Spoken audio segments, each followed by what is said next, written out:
इमरान खान साहब ने कल फरमाया कि अदलिया को तकसीम करने की साजिश हो रही है और अदलिया को तकसीम करके चीफ जस्टिस को बदनाम किया जाएगा। और साथ ही उन्होंने कारकुनों से ये कहा कि आपने अदलिया की हिफाजत करनी है, अदलिया को सपोर्ट करना है। अदलिया को इमरान खान साहब की सपोर्ट की कितनी ज़रूरत है, ये हम आज के वीलॉग में आपको बताएंगे।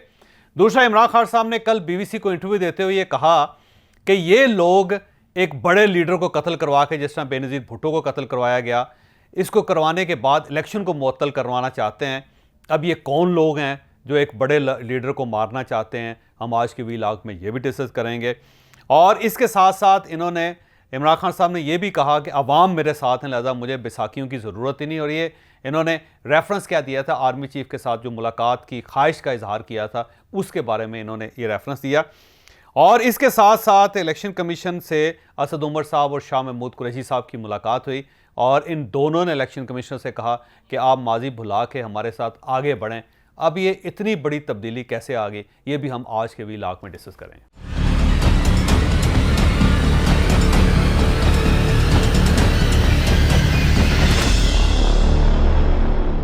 तो इमरान खान साहब ने कल फरमाया कि अदलिया को तकसीम करके चीफ जस्टिस ऑफ पाकिस्तान के खिलाफ कंपेन की जाएगी, उन्हें बदनाम किया जाएगा, लेकिन हम अपनी अदलिया के पीछे खड़े हैं। इसमें कोई शक नहीं कि पाकिस्तान के हर शहरी पे ये फ़र्ज़ है कि वो रियासती इदारों के पीछे खड़ा हो और ये कहे कि किसी भी शख्स को इजाज़त नहीं दी जाएगी, बल्कि मौका नहीं दिया जाएगा कि वो हमारे मुक़्तदर इदारों के बारे में कोई नेगेटिव कंपेन कर सके। ये बहुत अच्छी बात। लेकिन यहाँ पे एक सवाल ये भी पैदा होता है कि जैसे पंजाब के अंदर करते हैं ना, वो हमेशा कहते हैं अब्बा जी अब्बा जी अब्बा जी, हमेशा अपने वालिद की तारीफ़ करते हैं, वालिद की इज़्ज़त करते हैं, लेकिन इसके साथ साथ जब वालिद की बात आती है तो वो नहीं मानते। यानी बिल्कुल ऐसे है कि जैसे आप अपने वालिद साहब को हर बार कहते रहें कि हमारे अब्बा जी हमारे अब्बा जी हमारे अब्बा जी, लेकिन जो आपके अब्बा जी कह रहे हैं उस पर अमल ना करें आप। जैसे कि अक्सर कहा जाता है कि हम सब अल्लाह को मानते ज़रूर हैं लेकिन अल्लाह की नहीं मानते। सेम इसी तरह हम वालदैन को तो मानते हैं लेकिन वालदैन की नहीं मानते। बिल्कुल इसी तरह इमरान खान साहब अदलिया की इज़्ज़त की हिफाजत भी करना चाहते हैं, ये बताना भी चाहते हैं कि हम अदलिया के पीछे खड़े हैं और किसी शख्स को ये इजाज़त नहीं दी जाएगी कि वो जजेस के ख़िलाफ़ कंपेन करें।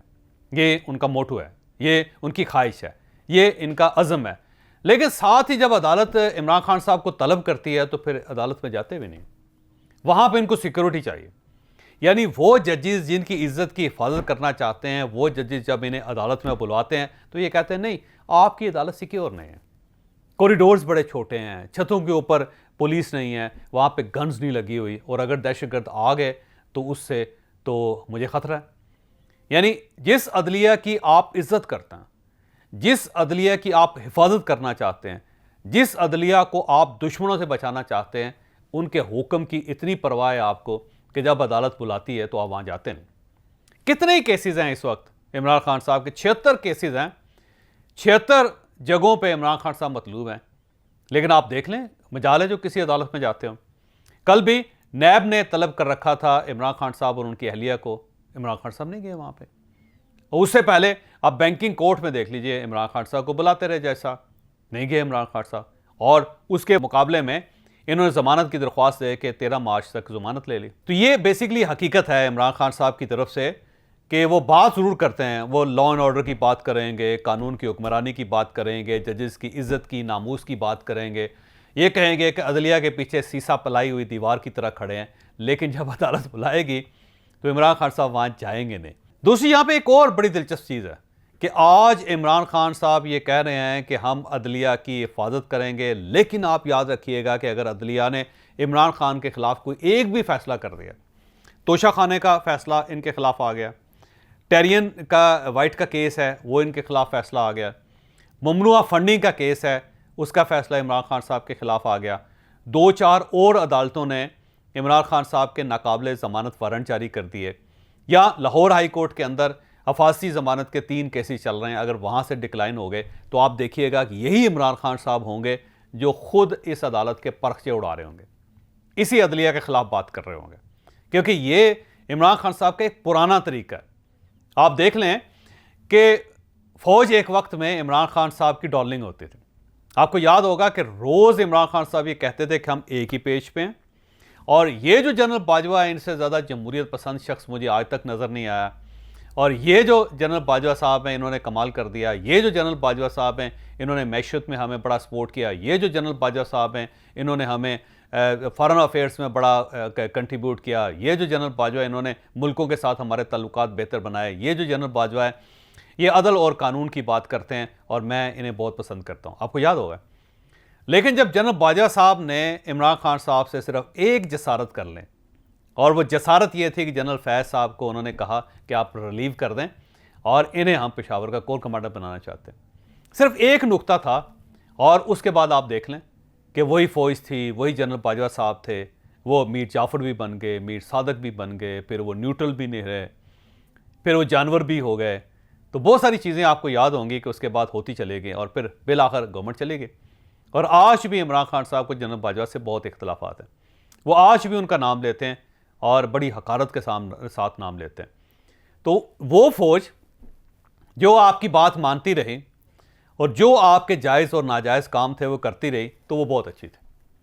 लेकिन जिस दिन एक जगह पे इनकार हुआ और उसके बाद क्या हुआ आपके सामने, लिहाजा इस चीज़ को आप जहन में रखें कि आज अगर अदलिया एक फैसला इमरान खान के खिलाफ कर दे, उसके बाद देखिएगा कि यही इमरान खान साहब होंगे जो इस अदलिया पर चढ़ दौड़ेंगे। फिर आप जजेस की ट्रोलिंग देख लीजिए और आप ज़्यादा दूर ना जाइए। आज जो चीफ जस्टिस ऑफ पाकिस्तान की बहुत तारीफ कर रहे हैं, आपको याद होगा कि अप्रैल में जब गवर्नमेंट जा रही थी और रात के वक्त जब अदालत खुल गई, तो यही इमरान खान साहब थे और यही जजेस थे जिनके बारे में इमरान खान साहब और इनके दोस्त या इनके साथी क्या कहते थे। ये बार बार कहते थे कि ऐसा कौन सा जुर्म हो गया, ऐसी कौन सी गलती होगी, हमने ऐसा कौन सा किला तोड़ दिया जिसके जुर्म में रात के वक्त अदालत खुल गई। कहते थे कि अदालतें क्यों खुल गई थी, आखिर हमसे क्या हुआ था। और फिर इसके बाद जब ये केस चला, इमरान खान साहब ने जब असम्बलियाँ तोड़ी, अप्रैल की बात है, और उसके बाद जब सुप्रीम कोर्ट ऑफ पाकिस्तान में ये केस गया, तो वहाँ पे जब जजेस ने सारे केस को, सारी चीज़ को रिवर्स कर दिया, जजेस ने कहा कि हम पार्लियामेंट की कार्रवाई को वहीं से स्टार्ट करने का हुक्म देते हैं जहाँ पर यह मुअत्तल हुई थी। तो उस वक्त इमरान खान साहब का क्या रद्द-ए-अमल था, आपने देखा होगा।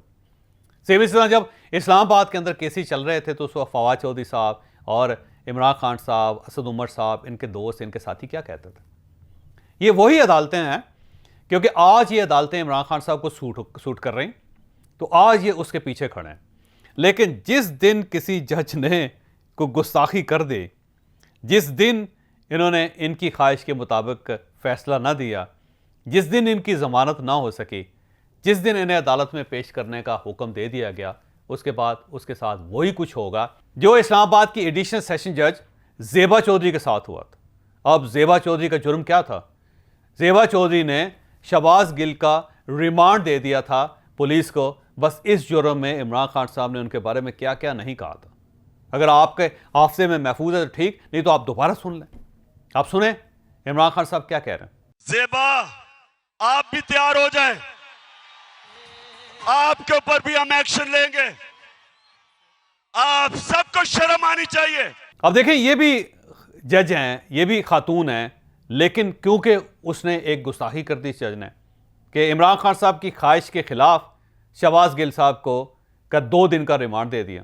जब ये रिमांड दे दिया तो उसके बाद इमरान खान साहब के अंदर से एक दूसरा शख्स निकला और उस शख्स ने इस जज के साथ क्या किया। आज भी अगर इस्लामाबाद हाई कोर्ट कोई गलती कर दे, supreme court of Pakistan Imran Khan साहब की ख्वाहिशात का एहतराम न करे, तो उसके बाद देख लीजिएगा, यही सुप्रीम कोर्ट होगी, यही जजेस होंगे, यही अदलिया होगी, यही इज्जत होगी, लेकिन इसके पीछे इमरान खान साहब नहीं खड़े होंगे। अब इमरान खान साहब के कत्ल के अंदेशे की तरफ आते हैं। कल इमरान खान साहब ने कहा कि ये लोग इलेक्शन नहीं चाहते।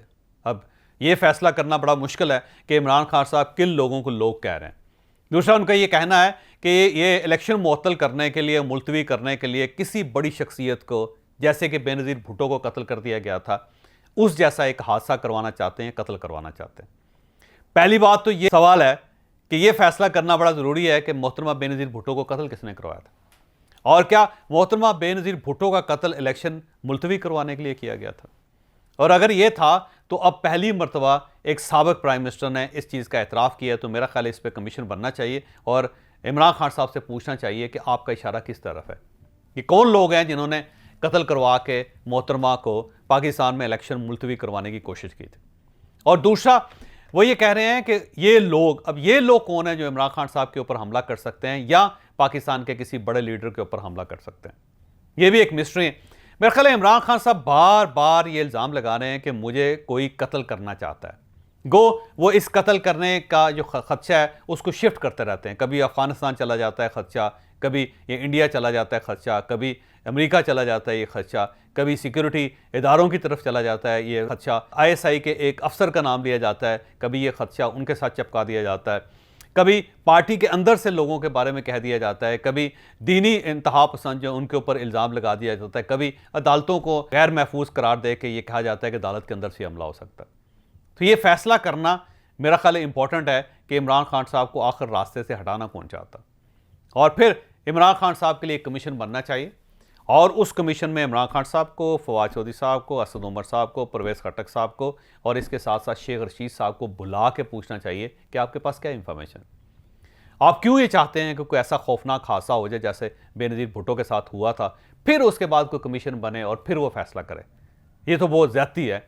इमरान खान साहब को सेफ होना चाहिए। इमरान खान साहब पाकिस्तान के बहुत बड़े लीडर हैं, बल्कि सबसे बड़े लीडर हैं, और इस एतराफ़ में कोई बाक नहीं है। ये एतराफ़ ज़रूर होना चाहिए कि अगर आज इलेक्शन हो जाए तो इमरान खान साहब वाकई 2/3 मेजॉरिटी ले लें।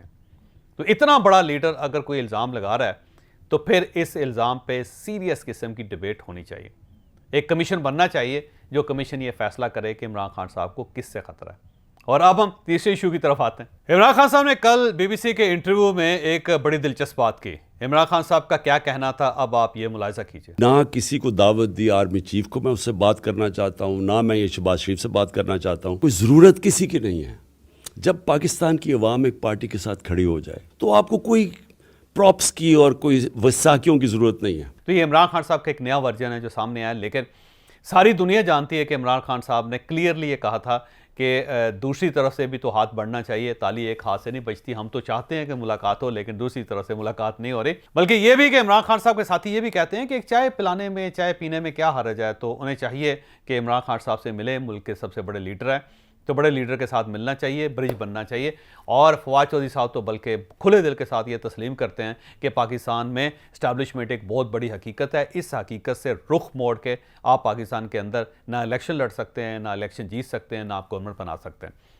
तो अब इमरान खान साहब को इस चीज़ में भी अपने आप को क्लियर करना पड़ेगा कि क्या वाकई वो इस्टेब्लिशमेंट के बगैर इलेक्शन जीत सकते हैं, इलेक्शन लड़ सकते हैं, इलेक्शन हो सकते हैं, और अगर हुकूमत बन गई तो क्या वो हुकूमत चला सकते हैं।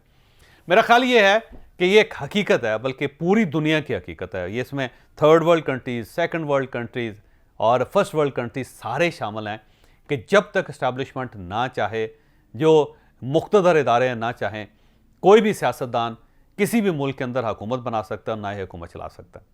देखिए, आपके पास पावर कोई नहीं होते, पावर आपकी अदारे होते हैं, और अगर इदारे ही आपके रास्ते में रुकावट खड़ी कर दें तो फिर ज़ाहिर है आप हुकूमत नहीं चला सकते, फिर आप सिस्टम नहीं चला सकते।